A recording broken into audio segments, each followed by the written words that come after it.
Hi guys, it's been a few days from our last video. We wanted to do another solar update because with that video we had a lot of questions. Yes, we did. A lot of people out there have a lot of knowledge about solar, but we also found out there's a lot of people have a lot of questions and was asking some really thorough questions. So I wanted to do my best to answer some of those questions for you. And I think we're about 3 weeks into our installation. Yes. And let me just say overall, we're very, very pleased. We've had a couple of brownouts. Yes, we did. One of them that was 14 hours long. That was long. Yeah, it was a long brownout and it didn't affect us one bit. So we think it's 2 thumbs up on a scale of 1 to 10. We're calling it a 10 out of 10. It's a lot of money up front, but we're very happy that we did it. So hey, we hit a milestone. Yes. Take a look. Guys, thank you very much. Unbelievable. We never would have thought that No. we'd get to 8,000 subscribers. Never. I remember when we first started the channel, we were hoping to have 1,000 subscribers. And then when we got to 1,000, we said, someday we like to get to 5,000. That was our ultimate goal. That was it, to get to 5,000 subscribers. And for us to be at 8,000 already, just over a year old for the channel, we're very, very pleased and glad that you guys are taking an interest in our videos. Take a look at my lapdog. We think he's a big baby. He's definitely growing. Look at his head. He's getting longer. His body. I got a couple of nice photos I took the other day. So take a look.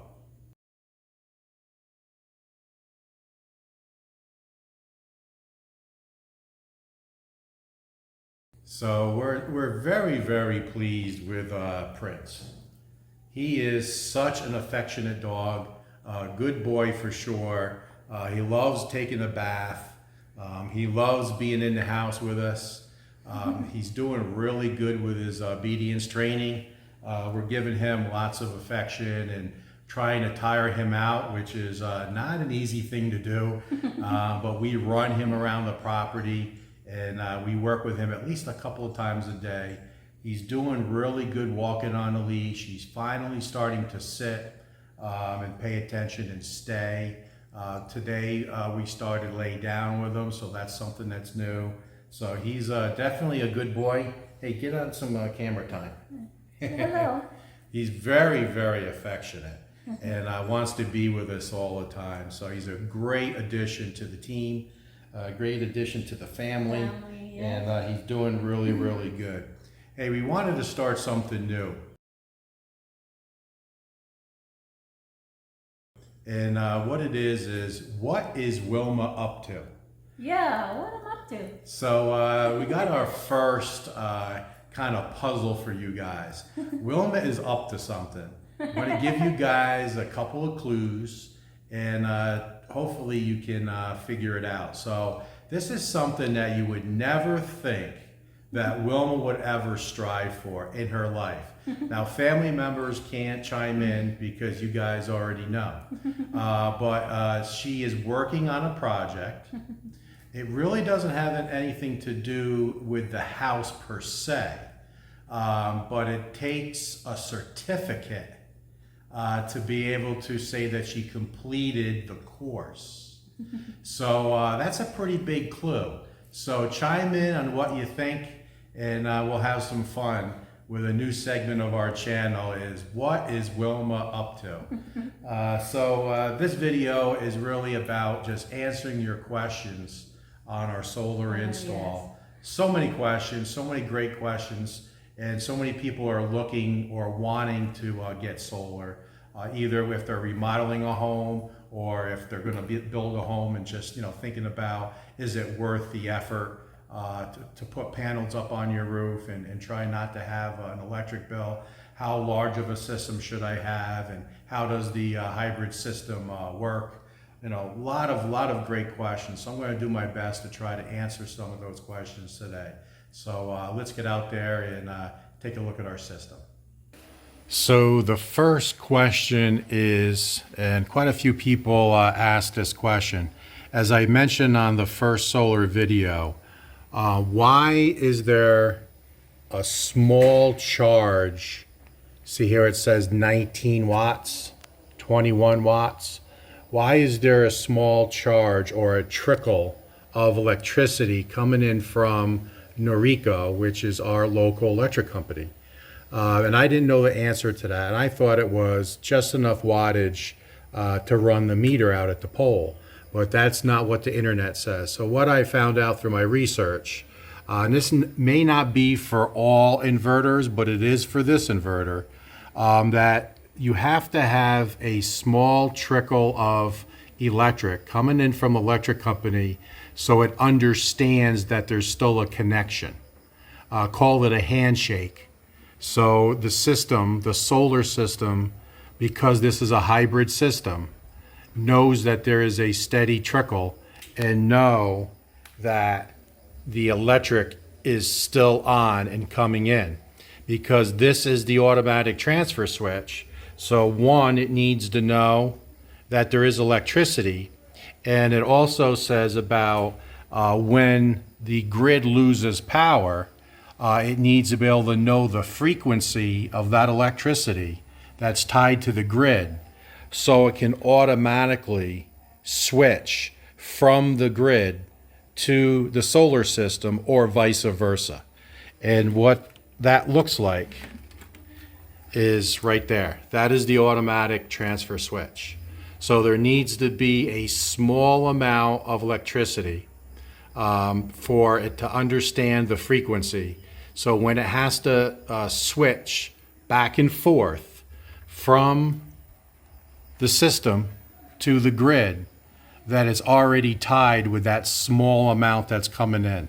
So there will always be a small bill every month, just due to the fact that we're getting a small amount of wattage back and forth, just so it understands the frequency throughout the month. So that answers question number one.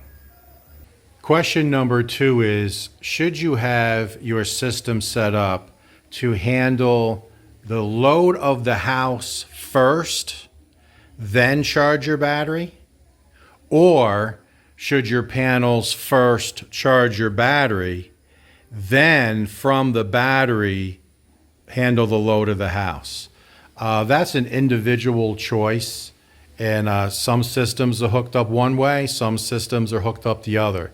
The way we have this system hooked up is while the sun is out, and you can see that it's out there and it's sunny, the battery is usually charged by 10, 11 o'clock in the morning, topped off 100%.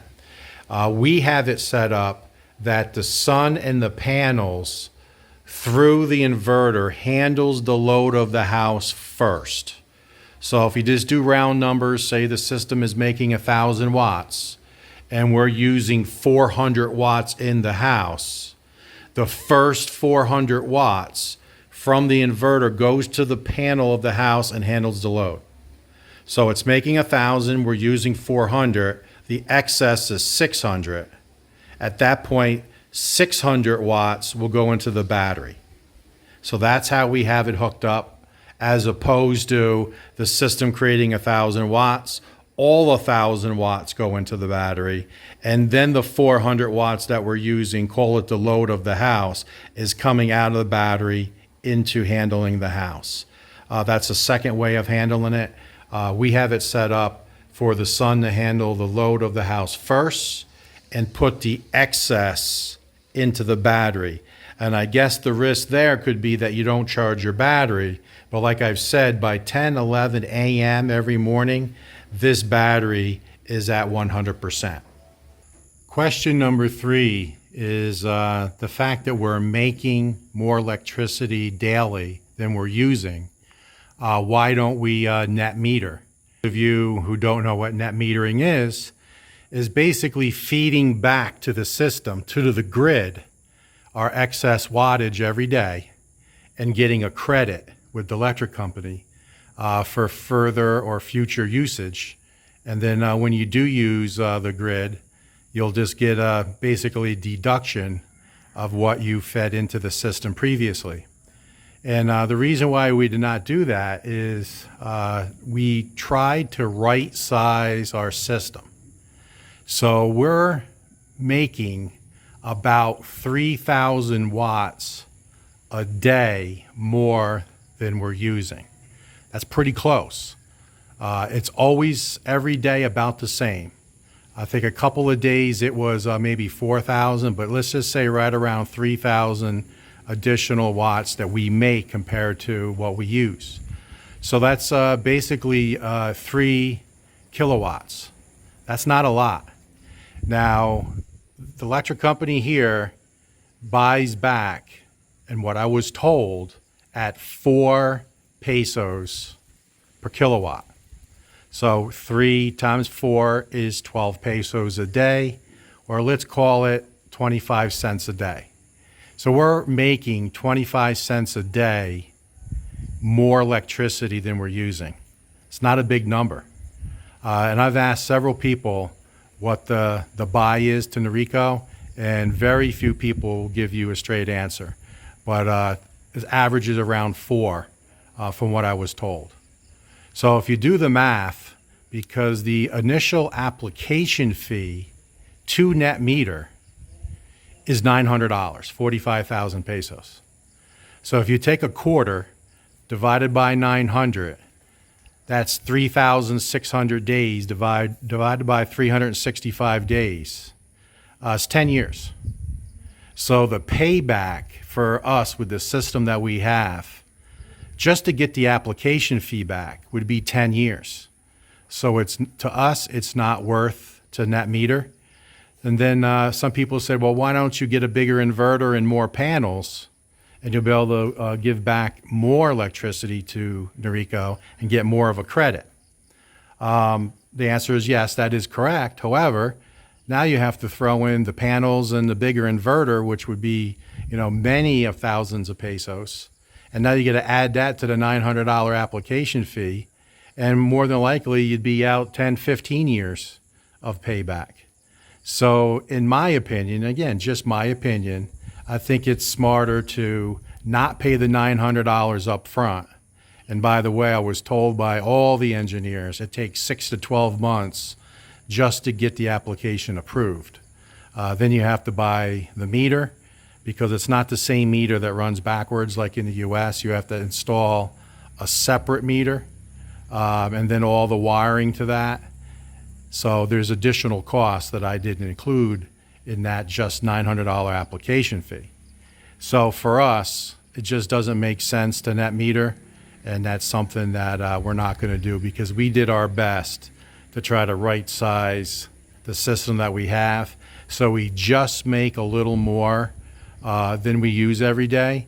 And I'll tell you what we do is during peak sun, like the sun is starting to set, so, but you can see it's sunny out. This is the time that if you want to run your pool pump a little more, or you want to make a pot of rice, anything like that, that's the time to do it during the sun is up, because then it doesn't touch the battery at all, because I have the panels handling the load first. You turn on the pool pump, you make a pot of rice, you're using several thousand watts. The system is making plenty at that moment, and it handles all your electrical needs while the sun is up. So we do that throughout the day. Question number 4. Now that you have a solar system for your house, you no longer need your generator. And that's not necessarily true, and let me explain. The generator is still hooked to our system like it was before, no changes, but is still part of the entire solution. And let me explain. If we have a total power failure of the grid, say a typhoon comes through the area and knocks out the electrical grid, say for 30 days. So there's going to be no electricity coming through the power lines from the grid for 30 days in this area. One would hope that our solar system would handle our needs like it is now, where I think day 22, of having a system, and it has never once clicked back to use any grid. The solar itself has handled 100% of our solar needs, our electrical needs, for the last 22 days. But let's just say that we have a typhoon that comes through and we use our battery storage up. We wake up in the morning now, the battery is anywhere from I think as low as 57% charged to about 65% charged, usually in the low 60s, still left in the battery. So it's definitely large enough to handle the night and some. And then the next morning, the sun comes out, charges the battery back to 100% by 10 a.m., 11 a.m., and we're good to go for another 24 hours. But let's just say bad storm comes through, very cloudy and rainy for multiple days, and there's not enough sun to charge the batteries. So the way the system is set up is when the battery pack gets to 20%, it shuts down. Now again, we're only getting to 57 to 65% left in the battery in the morning now, but let's just say multiple days, very cloudy, and it's not making enough electricity to charge the battery, and we go down to 20%. So now at that point, what would typically happen, if there was a grid that was working, it would automatically, through the transfer switch right over seamlessly to the grid, and we would be using the grid until the battery is charged. But in the case I'm just explaining to you, there is no grid. So all we would have to do is, once the battery got to 20%, and we'd realize it because the battery would shut down, all the lights would go out. All we would have to do is go to this manual transfer switch and shut off the main grid, turn on the generator, start the generator, and it would feed just like the grid, because this is coming from main line in, comes to the main circuit breaker, goes to the panel. But if I flip the switch, it shuts off to the pole, and now my generator, in essence, is the grid. And what would happen is the generator would electrify the house and would also charge the battery at the same time. And the engineer said that this 6,500 watt would charge the battery from 20% to 100% in about 3 hours. So just 3 hours of usage. So just think, if we had 30 days of no grid, I'd be having to run this all day long. And I would probably run out of gas, because I would assume all the gas stations would be closed as well. And how much gas can you have on storage? How many tanks of gas could you have at your house? So just running this 3 hours would charge the battery to 100%. And then, being careful with our usage, we could probably go 2 days easily with that battery pack. And then if it's still cloudy, 2 days later, and we go down to 20% again, I would just have to turn this on for 3 more hours and get 2 more days. So basically, for 3 hours of runtime, I could get 2 days of electricity for the house. So that is part of the entire solution. The generator is still an important part for real bad power failures for long periods of time. All right, question number 5, and this has been the question that got the most response, so I saved the best for last. So I'm going to do my best to explain this. The question is, why do you have 2 panels, and why don't you have the entire house on your solar system? And the answer to that question is, we right-sized our system to handle for brownouts. So when we built this house, we were thinking about solar. So we have a small panel, we have a large panel. So what we did was, Wilma and I sat down and said, hey, if we get a system, we're going to right-size it. What are the things that we want to have electrified if there's a brownout? And we said that that was going to be the large panel. And then the very heavy loads like ACs and water heaters, we'd have a separate panel for, and that would make hooking up the system very, very easy. And also remember that we had a 1-inch conduit run behind this concrete wall into this panel and had no wires in it, just ready to go for solar. And that saved the solar installers one day because they would have had to have chipped out here and had to run the wires out or go up and somehow to go up into the ceiling.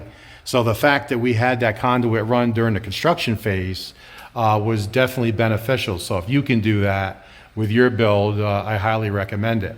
So let me explain this.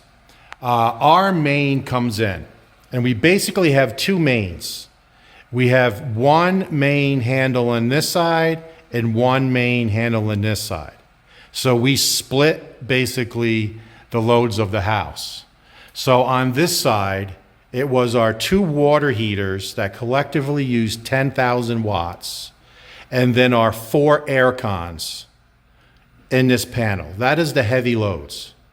You could throw the pool pump in, but we put the pool pump over here because we wanted the solar system to be big enough to handle using the pool pump as well as the pressure pump for our water. Because if you have a brownout for a long period of time, you definitely want to be able to have water. So our air cons and our 2 water heaters is in this panel, exclusive to Noriko. Has nothing to do and not connected to this panel or the solar system. This is standalone right here.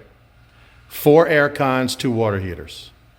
Everything else in the house, every outlet, 2 refrigerator freezers, our pool pump, our pressure tank pump, our TVs, our Wi-Fi, fans, every outlet, everything is here.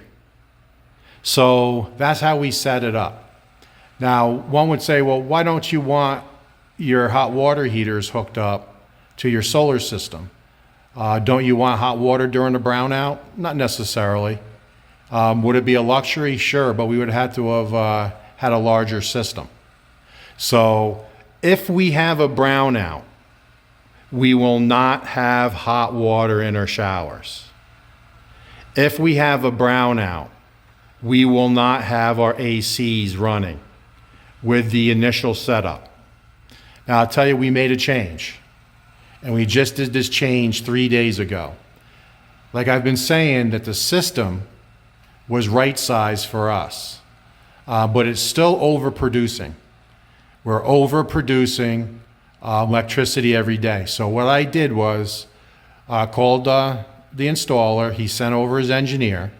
And what we did was we added that air con for this main room and the air con for their master bedroom.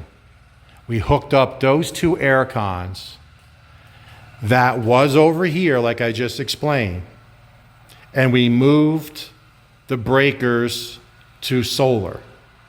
So now, instead of 4 air cons being exclusive over here with the 2 water heaters, just Noriko, now we have 2 air cons running by solar because we're making more electricity than we thought. So here in the main room and the master bedroom air cons are now switched to the solar. So when we turn on the AC in either of those 2 rooms, it uses the solar system and will not use the grid. The 2 air cons that are in the spare bedrooms that we absolutely never turn on, actually we don't use the master bedroom and the main room either, but because we were producing more electricity than we needed, we were able to move those 2 air cons over. So that's a positive. So on real sunny days, if it's real hot, we kick on the air con in those 2 rooms, and it would just run off the solar panels. We did test it the other day. We were making, I think it was 4,800 watts, and with the pool pump on and running the house, we're only using like 1,600 watts. We turn on one air con, and it used 800 watts. And my understanding is once the room cools down, the 800 watts will start going down lower and lower because they're inverter type air cons. And then the master bedroom used 700. So both together is 1500 watts. So when we're overproducing during sunny time, sometimes we're overproducing by 3000 watts. We can turn on both air conditioners and still have plenty of wattage left over. Now, will we do that? We don't normally do that, but now we can. So I just wanted to explain it, where a lot of people was saying that I was incorrect, that this entire, both panels, was more than likely hooked to the solar system, and that is incorrect. This is Noriko only, and this is solar.